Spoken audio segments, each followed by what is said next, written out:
आप देख रहे हैं मिड कैप मंत्रा और रुक करते हैं कुछ और खबरों का। भारत ने रेयर अर्थ मैग्नेट संकट से निपटने के लिए डिप्लोमेटिक कोशिशें तेज कर दी हैं। चीन से सप्लाई रुकने के बाद अब दूसरे देशों से जल्द सप्लाई शुरू करने की कोशिशें हो रही हैं। और डिटेल्स के लिए रोहन सिंह के पास चलते हैं। रोहन, बताइए।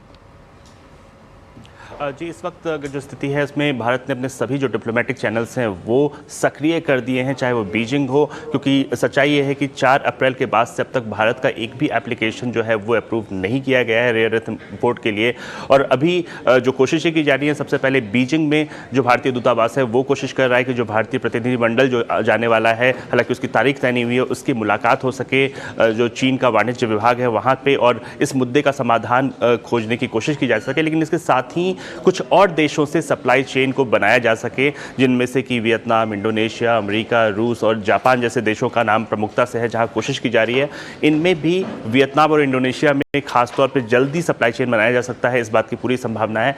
इसके अलावा भारत ने कुछ जो सेंट्रल एशिया के देश हैं, जिसमें कि कजाकिस्तान, किर्गिस्तान, उज्बेकिस्तान जैसे कई देश हैं, 5 देश हैं, उनके साथ एक फोरम बनाया है। उसकी जो अगली मीटिंग है उसको जल्दी करवाने की कोशिश की जा रही है और कोशिश की जाएगी कि इन देशों के साथ भारत जो है जॉइंट एक्सप्लोरेशन कर सके रेयर अर्थ मैग्नेट के लिए। और इसके अलावा एक और चीज़ पे आज नज़र रखनी होगी, वो है अमेरिका और चीन के बीच जो वार्ता हो रही है। आज का मुद्दा मुख्य रूप से ट्रेड वार्ता का रेयर अर्थ इशू ही है, और अगर वहाँ कोई समाधान निकलता है तो ये भारत के लिए भी एक अच्छी खबर हो सकती है, क्योंकि उसके आधार पर भारत अपनी बातचीत को आगे बढ़ा सकता है। बहरहाल इन कुछ चीज़ों पर, इन डेवलपमेंट्स पर नज़र रखनी होगी आज। शुक्रिया रोहन आपका ये डिटेल्स बताने के लिए। तो इस खबरों पर नजरें बनी रहेंगी आगे भी। लेकिन अब आगे बढ़ते हुए खिलाड़ी नंबर 1 का अपडेट लेकर आते हैं। वेवस्ट्रेटजी.com के आशीष क्या, एमके ग्लोबल के कपिल शाह और कोटक सिक्योरिटीज के अमोल अठावले के बीच मुकाबला चल रहा है। दिखाते हैं क्या स्थिति है। आज पहले ही दिन मुकाबले किया आशीष क्या लीड करते हुए 2% ज्यादा के रिटर्न्स। कपिल शाह का पोर्टफोलियो फ्लैट, अमोल अठावले का पोर्टफोलियो 0.67% के रिटर्न्स लैंड कर रहा है।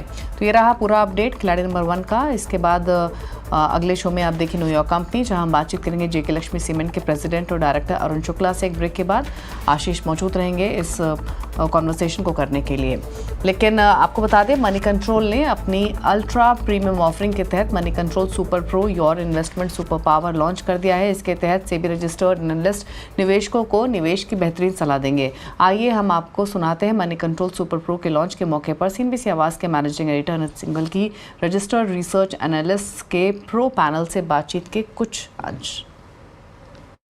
सब लोग पूछते हैं क्या लेना चाहिए, कोई पूछता नहीं है क्यों लेना चाहिए। Ultra premium, intelligence-led markets product that also goes several steps ahead to offer structured, real-time investing guidance for today's investors. Retail को इमोशन से एग्जीक्यूशन पे शिफ्ट होना पड़ेगा। ये प्रोडक्ट स्पेशली उन रिटेल इन्वेस्टर्स और ट्रेडर्स के लिए बनाया गया है जो क्लैरिटी के साथ एक्शन लेना चाहते हैं। I say there is a saying, retailers lose money via averaging or leveraging. Just remember one thing, भाव भगवान છે. Whether you are a trader looking for entry points or an investor tracking corporate action, Super Pro keeps you ahead of the curve.